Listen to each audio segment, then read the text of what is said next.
우리가 슬기로운 구직 생활에서 가장 중요한 건 일단 내가 cheer up, 나 스스로를 격려하고 나를 건강하게 만드는 게 중요하고요. 두 번째는 해피업이에요. 내가 행복해야 돼요. 행복해야 어디 나가서든 즐겁게 직장생활 할 수 있습니다. 아유, 감사합니다. 교수님. 큰 힘이 되겠다고 해주시니까 제가 더 고맙습니다. 자, 구직생활 최악의 조건. 이거는 솔직히 구직생활 하시는 분들한테 여쭤봤어요.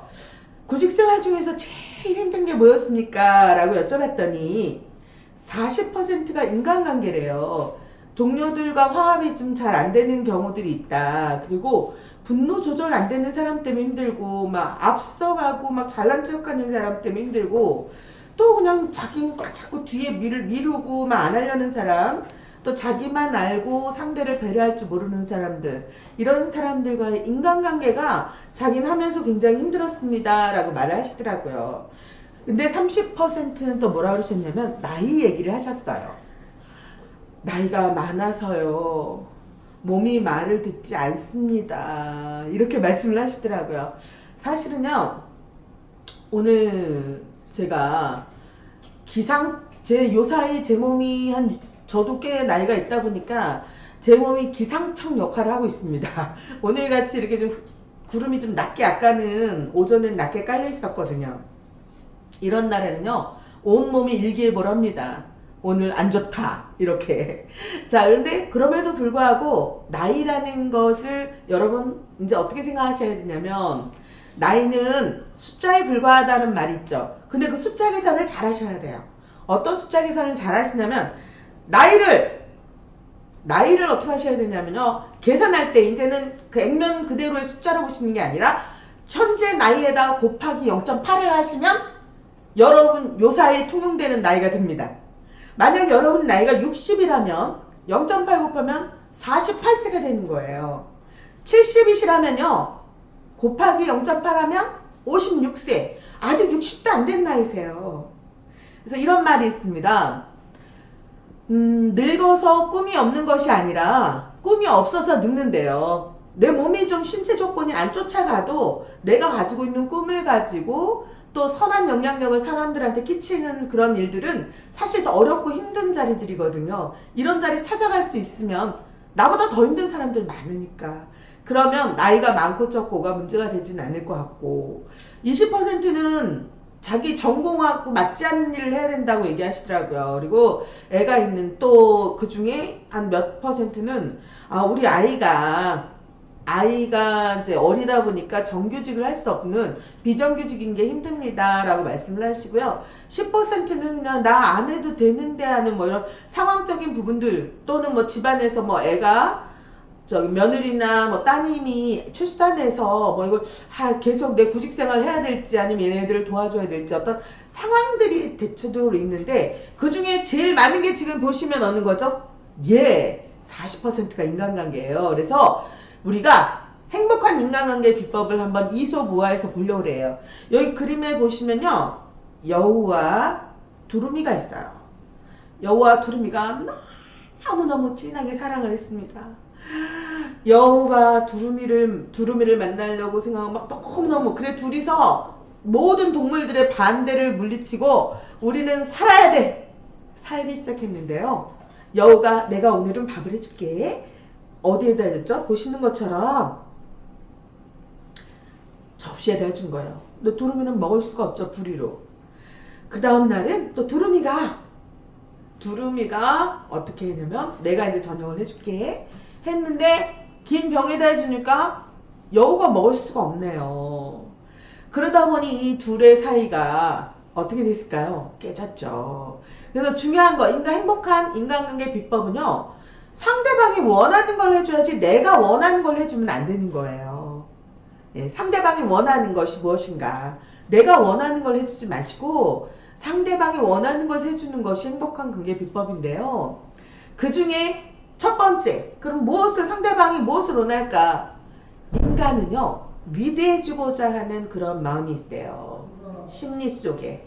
내가 어떤 상황에 있더라도 나는 위대한 사람이야 라는 그런 게 있대요. 나는 최고야 라는 마음이 아무리 낮은 곳에 있어도 있답니다.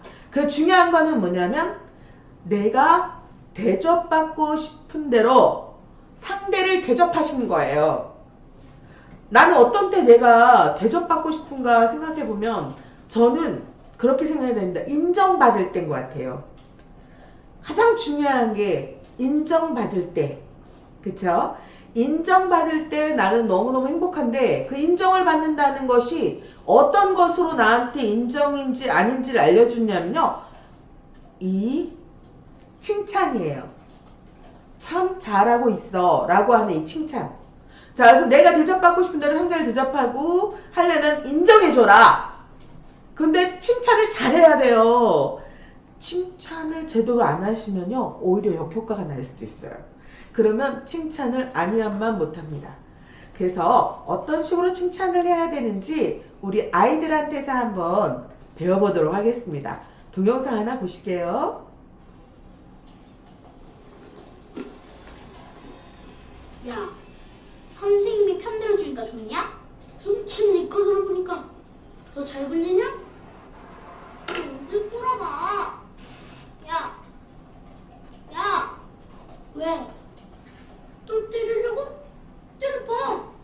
너 한 번만 더 때리면 감옥에 보내버린다고 했어, 우리 아빠가.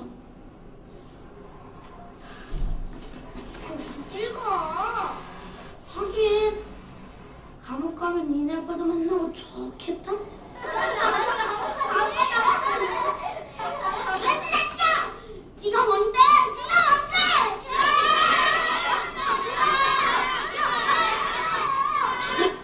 다음은 소영이.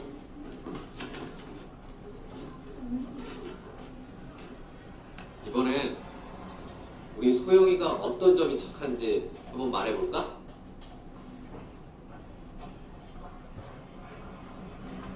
왜? 없어? 꼭 착한 점만 말해야 돼요? 나쁜 점은 많이 하는데.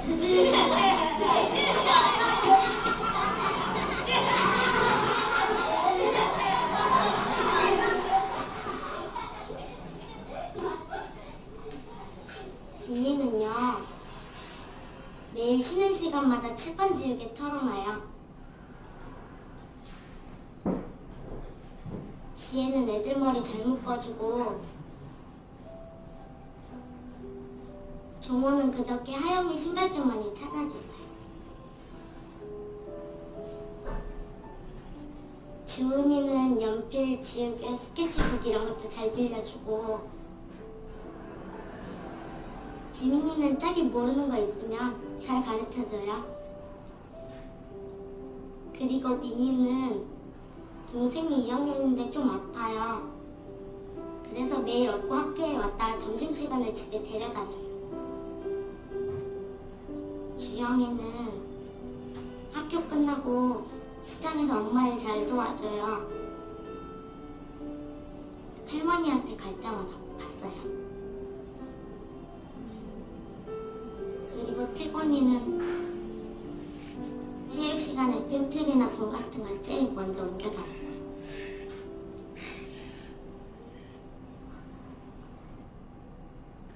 자, 아이들이 지금 저와 여자친구를 보면 친구들이 굉장히 많이 무시하고 또 도둑이라고도 하고 막 굉장히 안 좋게, 그러니까 한마디로 말하면 왕따를 당하고 있는 친구죠.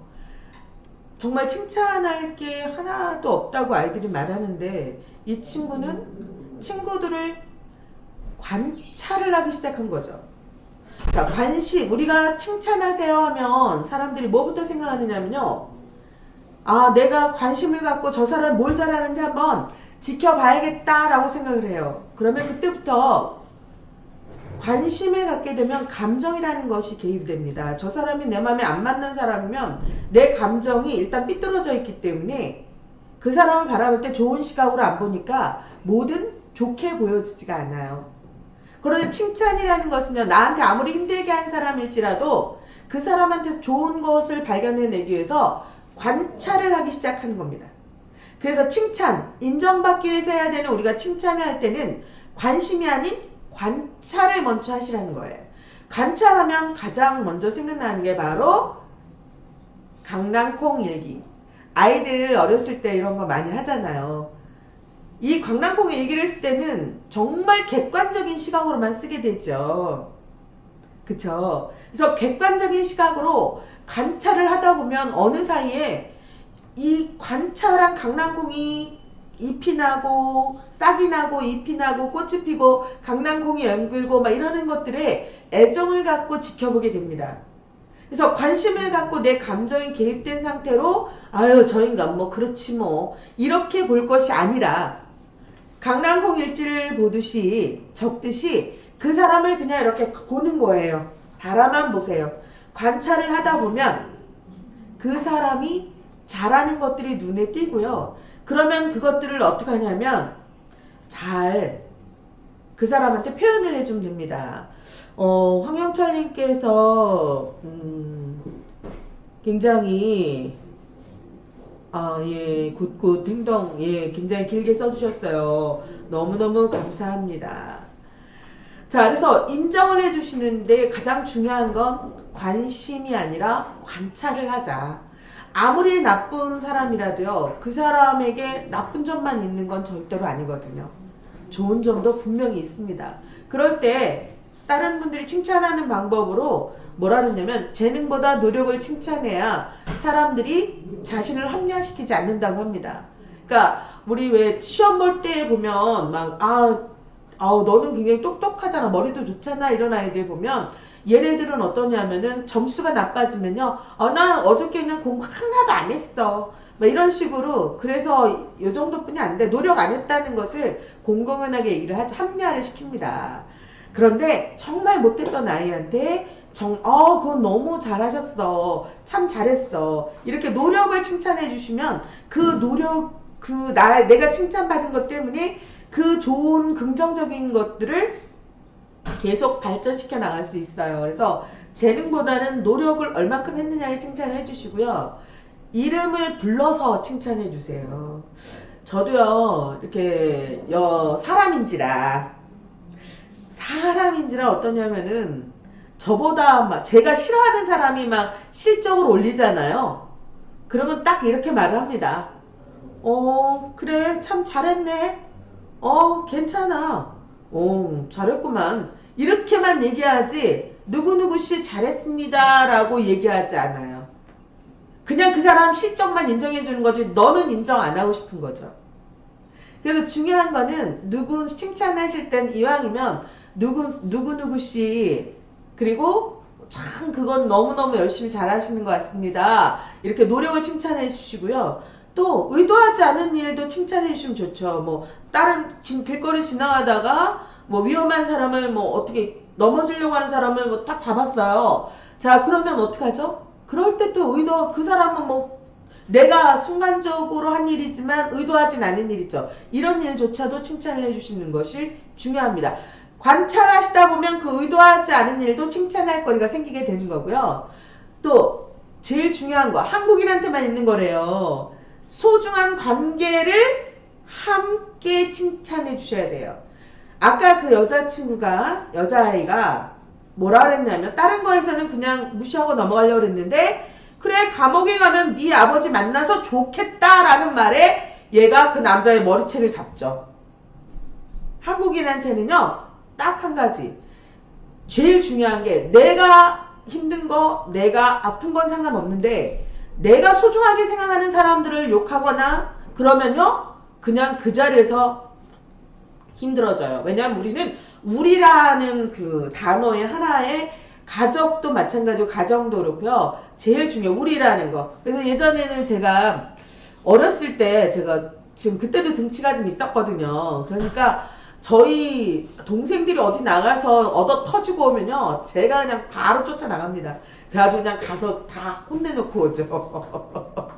자, 이랬거든요. 그래서 제일 중요한 건 여러분들 칭찬하실 때 관찰하세요. 그냥 내 객관적인 시각으로 관찰하시고 노력하는 점을 이름을 불러 칭찬하시고 의도하지 않은 일도 관찰하다 보면 보이죠. 그리고 소중한 관계는 절대로 다치지 말게 또 칭찬해 주실 때는 소중한 관계를 함께 칭찬해 주시는 게 중요합니다. 칭찬할 때는 관심이 아니라 관찰이라는 가장 기본적인 거 해주시면 좋고요. 자, 행복한 인간관계 비법입니다. 자, 여기 구름들이 이렇게 보이네요. 자, 그럼 이 구름들이 딱 보이는데 요 그 네 가지 구름 중에서 어느 구름에 비가 올까요? 자, 대부분은 여기 1번이나 요 4번을 얘기하시는데 사실은 이 구름에서 비가 왔어요. 행복한 인간관계 비법 두 번째. 어느 구름에 비 올지 모르는 게 인생입니다. 정말 어떤 사람이 나한테 귀한 사람이 될지, 나는 이서 선의의 행동을 했는데 그냥 내가 그렇게 선의라고 생각하지 않고 의도하지 않은 행동을 했는데도 어떤 사람은 그것으로 인해서 굉장히 큰 마음의 기쁨을 가지고 있어요. 어느 구름에 비 올지 모르는 게 인생이기 때문에 내가 대접받고 싶은 만큼 상대도 대접하고 그 다음 사람들을 칭찬해주고 인정해주시면서 그렇게 살아가는 게 제가 보기에는 행복한 인간관계 비법 두 번째입니다.